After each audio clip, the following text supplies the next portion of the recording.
Hello everyone. Today we'll be talking about cranial nerves. So as we might all know, we have a total of 12 cranial nerves. The names that start from 1 and then up till 12. And the names are olfactory nerve, optic nerve, oculomotor nerve, trochlear nerve, trigeminal nerve, abducens nerve, facial nerve, vestibulocochlear nerve, glossopharyngeal nerve, vagus nerve, spinal accessory nerve, and hypoglossal nerve. So what are the functions of each of the nerves? So olfactory nerve has a function of smell, optic nerve is for vision, oculomotor nerve is for eyeball movements, lid movements, pupil movements, and lens movements. Trochlear nerve is for downward and inward eye movement. Trigeminal nerve is for touch, taste, mastication. Abducens nerve is for eye movement, and the facial nerve is for facial expression, taste, salivation. Vestibulocochlear nerve is for hearing and equilibrium. Glossopharyngeal nerve is for salivation, swallowing, taste.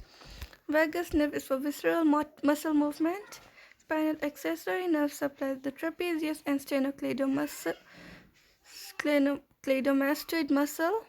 Hypoglossal nerve is for it innervates the tongue and it is in swallowing. So this is the list of the same cranial nerves. Now we want to know if the function is sensory, motor, or both.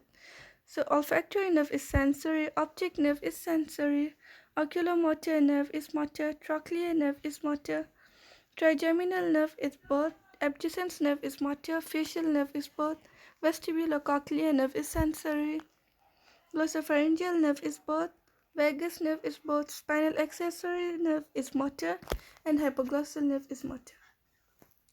So as I had said that we are going to mention a mnemonic.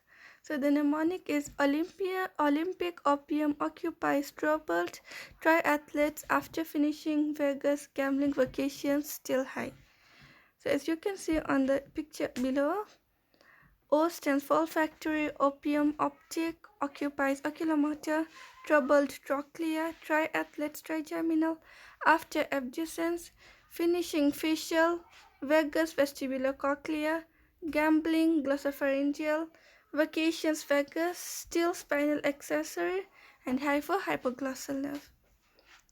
Then there are some other mnemonics, whichever you feel or you find is easier to remember, you can follow them. So that's all about that's all about cranial nerves. Thanks for watching. If you like the video, please like and subscribe and comment. Thank you.